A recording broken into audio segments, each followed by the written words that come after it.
Hello बच्चा, good morning.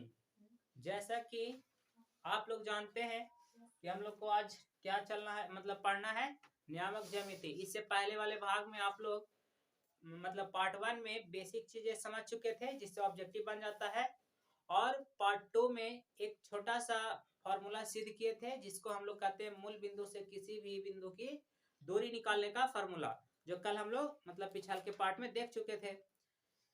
वहां पे था क्या, मूल बिंदु से किसी बिंदु की दूरी बराबर जो लास्ट में सिद्ध होके आया था, जो था √x² प्लस y² था। क्लियर? बस आज उसी तरह से वहां मूल बिंदु से किसी बिंदु की दूरी पूछा गया था, यानी वहां पे भी दो बिंदु हो गए, एक मूल बिंदु और एक कोई और बिंदु जहां से पूछा गया। अगर बच्चा मूल बिंदु से ना बोल करके कोई और बिंदु है और कोई एक और बिंदु रहेगा और उन दोनों के बीच की दूरी निकालना है। अगर ये फॉर्मूला को अच्छा समझिएगा, याद हो जाएगा, तो आपका नियामक ज्यामिति का हर वो क्वेश्चन बनेगा, है ना। मतलब जो ये इससे संबंधित क्वेश्चन दिया हुआ रहेगा ये दूरी सूत्र से, और हर चीज निकालने के लिए दूरी सूत्र का प्रयोग आता है। त्रिभुज हो चाहे समांतर चतुर्भुज हो, आयत हो, वर्ग हो, सब चीज में इसका जरूरत पड़ेगा, क्योंकि दो ही बिंदु का यहाँ पे जरूरत पड़ता है। और इसको हम लोग अच्छा से समझते हैं कि आखिर ये फॉर्मूला आता कैसे है। ठीक है, याद भी हो जाएगा और याद रखिएगा भी कैसे आता है, जिसको देख लेते हैं। सबसे पहले बच्चा, आपको पता है कि हम लोग सबसे पहले एक बनाते हैं इस प्रकार से, क्या यहाँ पे बनाते हैं फिगर को, चलिए, पता है कि इसको हम लोग क्या कहते हैं, चतुर्थांश कहा जाता है इसको, या तल कहते हैं। ये ग्राफ, इसको एक्स अक्ष और इसको कहते हैं बच्चा वाई अक्ष। समझिएगा शांति से, अगबकाना नहीं है, ठीक है। यहाँ पे पता है कि 0,0 होता है, क्यों? क्योंकि ये है मूल बिंदु है। क्लियर? और बच्चा बोला गया है कि दो बिंदुओं इतना और इतना, मतलब देखो तो दोनों प्लस में है, तो कौन सा पद में होगा? ये भी प्लस में है, बिल्कुल, तो दोनों होगा प्रथम पद में। सोचो कि x1 y1 है, तो एक से कम वाला बिंदु है, तो मान के चलिए कि x1 y1 कोई यहाँ पे होगा। ठीक है, यहाँ पे है जो x1 y1 है, ठीक, ये बिंदु को नाम दे दिए। और जस्ट एक तो यहाँ पे मान लेते हैं कि कोई बिंदु है जिसको x2 y2 नाम दे दिया। ऐसा क्यों माने हैं पता है? क्योंकि दोनों फर्स्ट क्वाड्रेंट में माना गया है, तो यहाँ से यहाँ की दूरी निकालना है। तो कैसे निकलेगा? तो देखिए, इसके लिए बहुत अच्छा से हम लोग को समझना पड़ेगा। यहाँ से यहाँ पूछा है दूरी, इसको हम लोग ऐसे लिख सकते हैं, पहले यहाँ से लाइन मिला देते हैं, है ना। और ये वाला आपका हो गया x1 y1 जो दिया हुआ था, ठीक है बिंदु। अब यहाँ पे नामकरण कर दीजिए ज्यादा अच्छा से, दम y1 अच्छा, हाँ देखो x1 y1, इसको नाम हम लोग a दे देते हैं बिंदु को, और ये हो गया b बिंदु। कोई दिक्कत? a b नाम दिए हैं, तो हम लोग का दूरी जो निकलेगा बच्चा, a b की दूरी निकालना है। कोई दिक्कत? अब इसको निकालने के लिए हम लोग के कुछ कुछ इम्प्रूवमेंट करना होगा। इसको सीधे में हम लोग लेके आ जाते हैं कहाँ तक? x अक्ष तक। ठीक है, सीधा दम लाना है, स्केल से आप लोग पकड़ के लाइएगा। मेरे पास स्केल नहीं है, तो इस तरह से कुछ टेढ़ा होगा तो आप लोग समझ जाइएगा, ठीक है। और इसको भी आप यहाँ से इस तरीका से लेके आ जाइए, कहाँ? नीचे तक मिला दिए। अब यहाँ से भी इसको मिला दो, यानी समकोण त्रिभुज बना। देखो यहाँ पे बन गया। तो बच्चा हमको यही ना निकालना है, समकोण त्रिभुज बन गया, तो इसका मतलब ए बी जो है कर्ण का काम करेगा। देखो ए बी है, अब सबका नाम मानते हैं हम लोग, इसको सी नाम दे देते हैं, तो एबीसी बन गया वो त्रिभुज। चलिए अब इसको मान लेते हैं एम, इसको मान लेते हैं एन। कोई दिक्कत? हो गया। अब बच्चा हमको निकालना है ए बी की दूरी। देखो समझ जाइए, एकदम आराम से समझ में आएगा। ए बी निकालना है, उसके लिए हमको चाहिए क्या क्या? देखो तो ए सी चाहिए और बी सी चाहिए। अगर ये मिल जाता है तो दम आराम से बनेगा। काहे कि हाइपोटेनस पाइथागोरस परिमेय कहते हैं कि कर्ण का वर्ग अन्य दो भुजाओं के वर्गों का एक का बराबर होता है। अन्य दो जो भुजा है बीसी है और एसी है, तो यहाँ पे हम लोग यही चीज ना कह सकते हैं कि पाइथागोरस प्रमेय से, तब पाइथागोरस परिमेय से तो एक फॉर्मूला होता है, क्या कह सकते हैं, AC का स्क्वायर बराबर क्या, BC का स्क्वायर, चाहे ये पहले तो लिख देंगे BC का स्क्वायर प्लस AC का स्क्वायर, ये है सॉरी यहाँ पे ना AB का स्क्वायर बराबर होगा BC का स्क्वायर प्लस AC का स्क्वायर, ये पाइथागोरस परिमेय है, इसी पे हम लोग का रखना होगा। कब रखाएगा, देखो AB हमें चाहिए तब BC और AC रहेगा तब ना, तब BC और AC का मेन यहाँ पे निकालने का समस्या है, BC और AC आप निकाल लिए तो आपका ये फॉर्मूला सिद्ध हो गया। अब देखिए उसी को हम लोग निकालने के लिए आराम से सीखने की कोशिश करते हैं कि कैसे निकलेगा।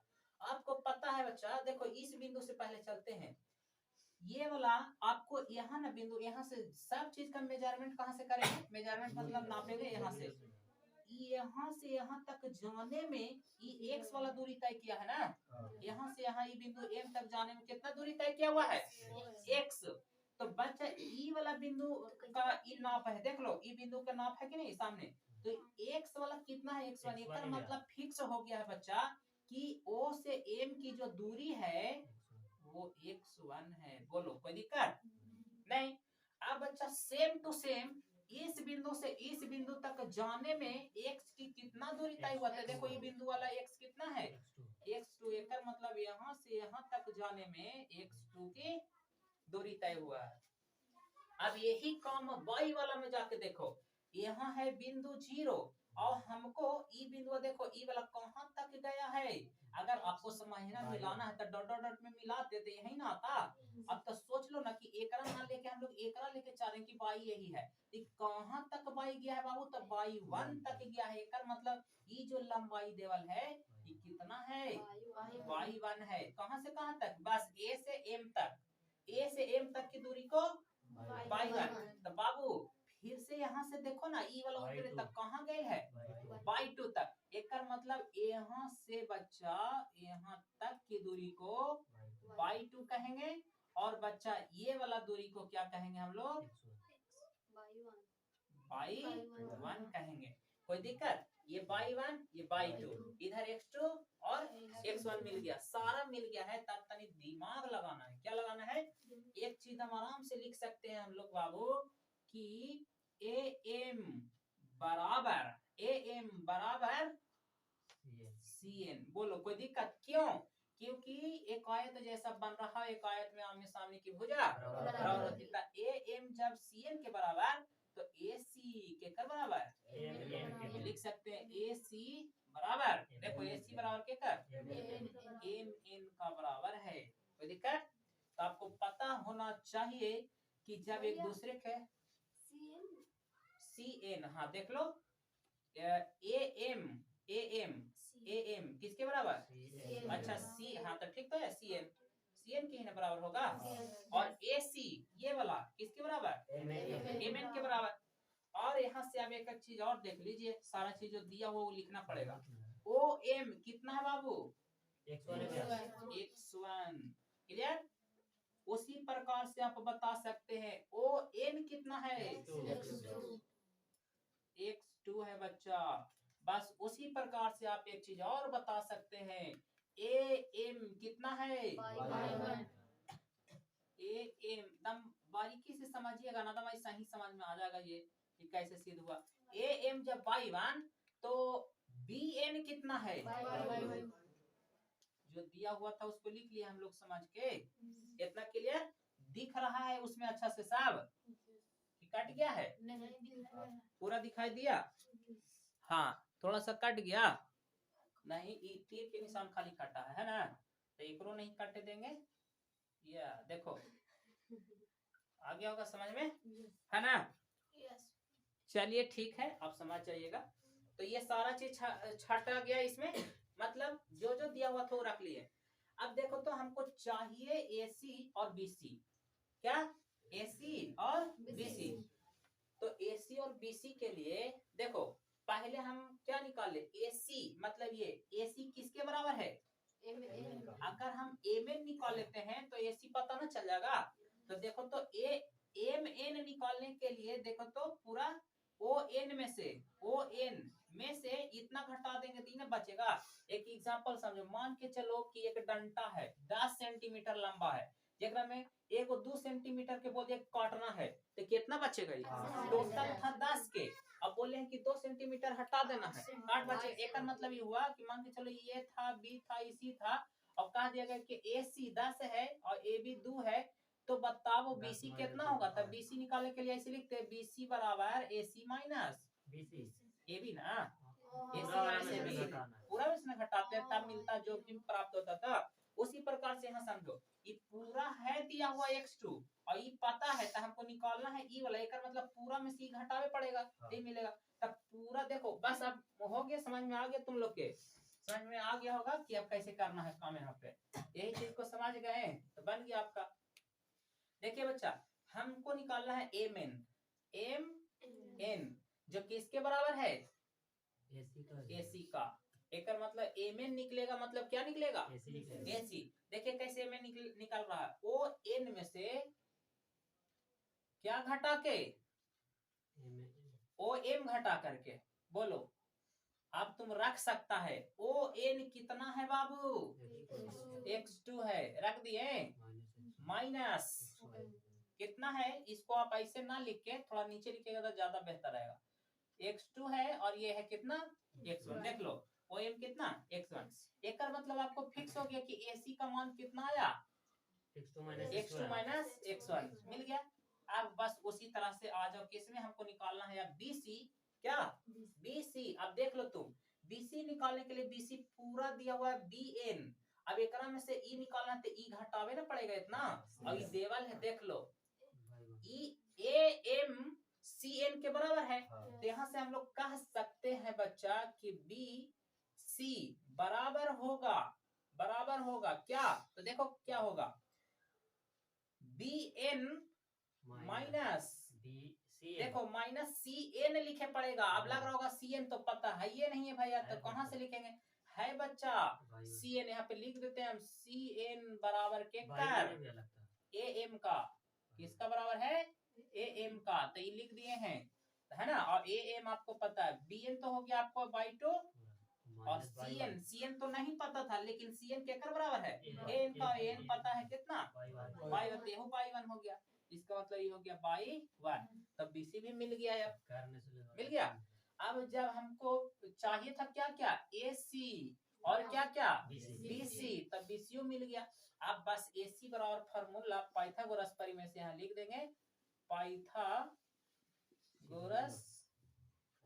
प्रमेय से, है ना, देख लो प्रमेय से क्या, तो पाइथागोरस परिमेय में क्या होगा? AB का स्क्वायर बराबर होगा, देखो ना अभी तो लिखल है ये है, BC का स्क्वायर प्लस, BC का स्क्वायर का हो, चाहे आगे पीछे ये वाला भी कह सकते हैं, AC का स्क्वायर प्लस BC के स्क्वायर, ठीक है। तो आप बताइए, AB तो वैसा ही रहेगा, AC कितना निकाल के लाए हैं? x2 माइनस x1, और होल स्क्वायर है तो होल स्क्वायर करेंगे कि नहीं? ये तो खाली एशिया था, एक होल स्क्वायर नहीं है, यहाँ होल स्क्वायर है तो कर दिया, प्लस BC कितना आया है? बाई 2 माइनस बाई 1, और इसका अभी होल स्क्वायर। अब AB है ना, खाली बच जाती, AB स्क्वायर है तो AB सिर्फ चाहिए ना हमको, दूरी निकालना है, स्क्वायर में नहीं ना, तो यहाँ से स्क्वायर हटाएंगे तब पता होना चाहिए कि क्या चढ़ जाएगा? रूट। तब बाकी जैसे है सारा के सारा वैसा ही लिख दो, और ये आपका हो गया फॉर्मूला बच्चा। यही होता है दो बिंदुओं के बीच की दूरी बराबर सूत्र। अगर आप इसको याद कर लेते हैं तो कोऑर्डिनेट ज्योमेट्री का एक भी क्वेश्चन आपको छूटने वाला नहीं है, है ना। तो हमें उम्मीद है कि ये प्रश्न, मतलब ये इसका दो बिंदुओं के बीच की दूरी का सूत्र जो है बहुत ही आसानी से इस फिगर से आप समझ करके अच्छा से सिद्ध कर सकते हैं। और ना ही याद है, एग्जाम में पूछता है तो सिर्फ इतना तो याद रखनी पड़ेगा, कैसे आया ये ना बताया गया है, आपको सिर्फ ये याद रखना है। हाँ, फार्मूला कैसे आया जो बता दिए। तो हमें बहुत बहुत विश्वास है कि आप लोग को समझ में आया होगा। इसको बहुत ही अच्छा से आप लोग अपने कॉपी में लिख लीजिए, इसके बाद हम लोग इस पे प्रश्न को देखते हैं कि कैसे बनता है, ठीक है।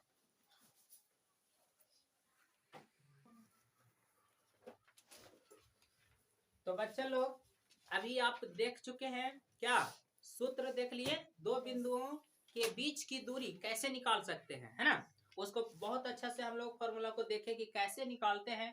डायरेक्ट फॉर्मूला याद कर लिए हैं, है ना, कि कितना होता है, क्या होता है बच्चा, दो बिंदुओं के बीच की दूरी बराबर फॉर्मूला, यानी ए बी बराबर, ये चाहे आप जो नाम दीजिएगा उतना लिखिएगा। मान के चलो इधर ओ, इधर मतलब ओ तो नहीं दे सकते, पी इधर आर तो पी आर बोलेंगे, आर क्यू तो आर क्यू बोलेंगे, ए बी तो ए बी बोलेंगे, बी है तो सी है तो बी सी बोलेंगे, है ना। मतलब डिपेंड करता है कोची पे बच्चा। देख लो, मान के चलो कि दो बिंदु हो गए यहाँ से यहाँ, अब इसको तुम क्या नाम दे रहा है, जो नाम देगा ए दे दिए, बी दे दिए, कोई सी और डी दे देगा, कोई पी क्यू दे देगा, तो वही वाला ना बोलेगा कि इसका ये हो गया। तो देखो ए बी दिए तो ए बी बराबर लिखेंगे, यानी दो बिंदुओं के बीच की दूरी बराबर फॉर्मूला हो गया। क्या हुआ था अभी याद किए बच्चा कि माइनस x1 का अभी यही याद किया। अच्छा बच्चा, कहीं कहीं कहीं कहीं आपको इस प्रकार से लिख देगा, है ना, कि x1 माइनस x2 का whole square plus y1 minus y2 का होल स्क्वायर। दोनों में तुम लोग के अंतर क्या दिख रहा है बताओ तो, माइनस x2 में से x1 घटा है, यहाँ पे मतलब y2 माइनस में हो गया भैया, y2 इधर वाला में से y2 माइनस में हो गया, ये y1 प्लस में था, y2 मतलब। हाँ देखो, जो भी है बड़ा वाला में से छोटा वाला एकरा में घट रहा है, एकरा में छोटे वाला में से बड़ा वाला घट रहा है। तब देखो घटे चाहे जो, मान के चलो लग रहा होगा कि भाई घट के कोई माइनस में आ जाएगा, कोई प्लस में आ जाएगा, कोई दिक्कत नहीं, माथवा पे कौन है, स्क्वायर है, इसीलिए ऐसे लिख सकते हैं। हाँ इसीलिए ऐसे लिख सकते हैं। अगर ना रहता तब वैसे नहीं करते। अगर माइनस में भी अंदर घट के आता है तो उसको स्क्वायर करेंगे तो प्लस से मिलेगा। मान के चलो कि 4 था और ये x2 मान के चलो कि 4 था और x1 कितना था, ये 3 था या 2 था, जो भी, तो घटाएंगे x2 में से x1, तब तो बच्चे 4 माइनस 2 लिखेंगे तो 2 आएगा। लेकिन हम इस पे जब रखेंगे तब 2 में से 4 घटाए पड़ेगा, तब तो आएगा माइनस में 2। बच्चा एहू 2 आए, एक रो होल स्क्वायर तो कर ही पड़ेगा तो 4 आएगा, एहू माइनस में तो एक रो होल स्क्वायर करेगा तो 4 ही आएगा। बोलो, तो इसीलिए आप ऐसे भी याद रख सकते हैं। कोई पूछ देगा कि ना ऐसे बोल दिए तो गलती हो गया, ना बच्चा ऐसा कोई, लेकिन देखना है खाली कि अंतर x में होना चाहिए, इधर y में, ये नहीं कि इधर x1 और y1 लिख देंगे माइनस में, गलत हो जाएगा। एगो में खाली x और एगो में सिर्फ खाली y वाला। क्लियर? तो इतना याद हो गया है, फॉर्मूला यही रहेगा, कोई दो में से लगाइएगा, आपकी, है ना, आप पे डिपेंड करता है। दो बिंदु है तो देखिए, एक बिंदु हम इसको नाम देते हैं, आप कुछ नाम दे दीजिएगा, इसको हम 2 का 3 और इसको 4 का 1। अब देखो छाटने आना चाहिए, पहला बिंदु है तो इसको x1 y1 कहेंगे, तो देख लीजिए तो छाट लो, x1 कितना रहेगा 2, x2 4। कैसे, अरे एकरा में x1 है तो एकरे में x2 नहीं नहीं मिल रहेगा, x2 यहाँ मिलेगा। हाँ y1 तो देखो एकरा में है 3 और y2 वहाँ देख लीजिए, यानी इसमें x1 2 तो y1 कितना 3, इसमें रहेगा x2 4 और y2 लग रहा हो भाई। अगर इधर से चलते, जब एकरा x1 और y1 मानेंगे तो फिर एकरा x2 y2 मानेंगे। बिंदु आप कोई वाला क्या आगे पीछे, एकरा यहाँ लिख दो चाहे इधर लिख दो, सेट यहाँ करिएगा तो आंसर सेम आएगा। ये तो छाट लिया। अब फार्मूला हम लोग जान ही रहे हैं, ए बी बराबर क्या होता है x2 माइनस x1। बच्चा x2 कितना है 4 माइनस 2 का प्लस y2 तो 1 माइनस 3, यही ना होगा, इसका होल स्क्वायर कोची बराबर निकलेगा ए बी बराबर। अब बताइए आप ही बच्चा कि 4 में से 2 गया, 2 का स्क्वायर हो जाएगा प्लस, घटेगा तो माइनस 2 का नहीं, 3 में से घटेगा माइनस में 2, तो ऐसे जब आएगा माइनस में तो ब्रैकेट दे देना है। अब बताओ वो 2 का 4 और इसका भी 4 है तो आ जाएगा रूट में 8, तोड़ के लिखेगा तो 2 रूट 2। ये आपका इतना इकाई आंसर हो गया। ऐसे बनता है बच्चा, बस ज्यादा कुछ नहीं है, दूरी सूत्र पे रख दिए बन गया। तो ये आपका भी जो सिद्ध के उस पे एक छोटा सा एग्जांपल था, और इस तरह के बहुत सारे क्वेश्चन आएंगे और हम लोग इस पे बनाएंगे। इतना जल्दी से नोट कर लो।